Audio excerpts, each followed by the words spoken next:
La date du jeudi 8 septembre 2022 restera à jamais gravée dans l'histoire du Royaume-Uni.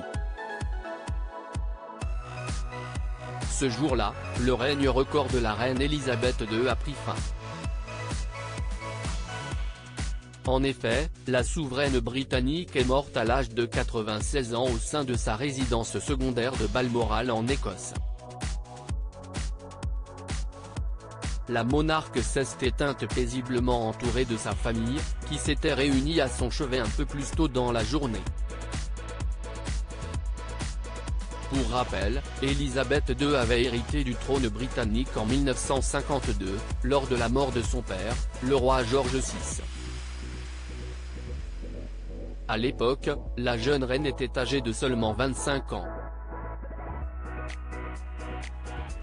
Rien ne la prédestinait à devenir l'une des monarques les plus populaires de toute l'histoire du Royaume-Uni. Au final, elle aura régné sur l'Angleterre durant pas moins de 70 ans.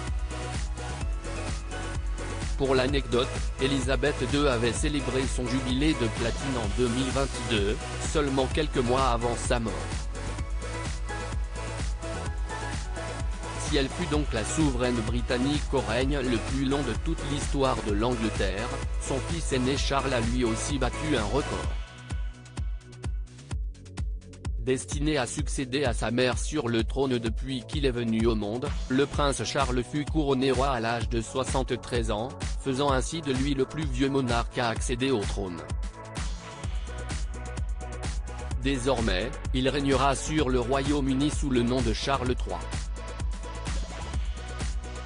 En ce qui concerne les funérailles de la reine Elisabeth II, elles ont été programmées le lundi 19 septembre 2022, soit 10 jours après sa mort, comme le veut le protocole.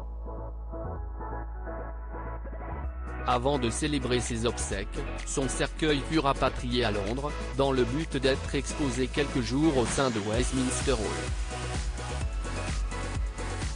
Ainsi, les citoyens britanniques ont pu se déplacer pour lui rendre un ultime hommage en personne.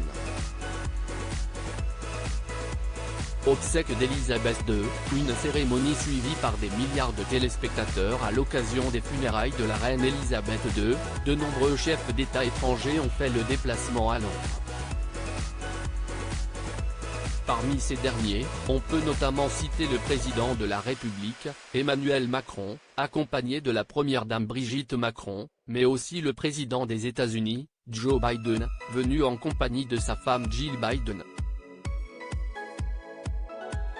Bien évidemment, l'ensemble de la famille s'est de nouveau réuni pour l'occasion au sein de l'abbaye de Westminster.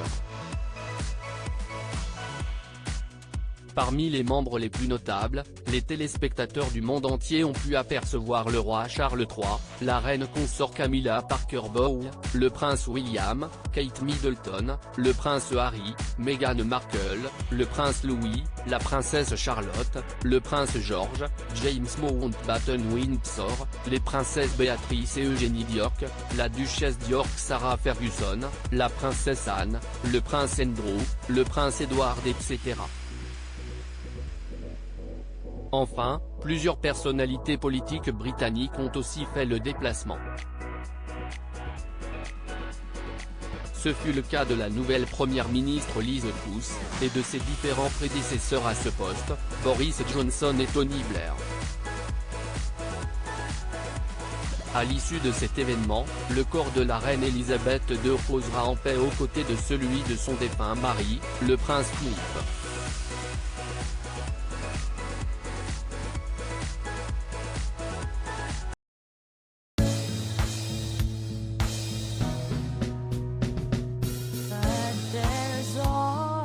Through the rough times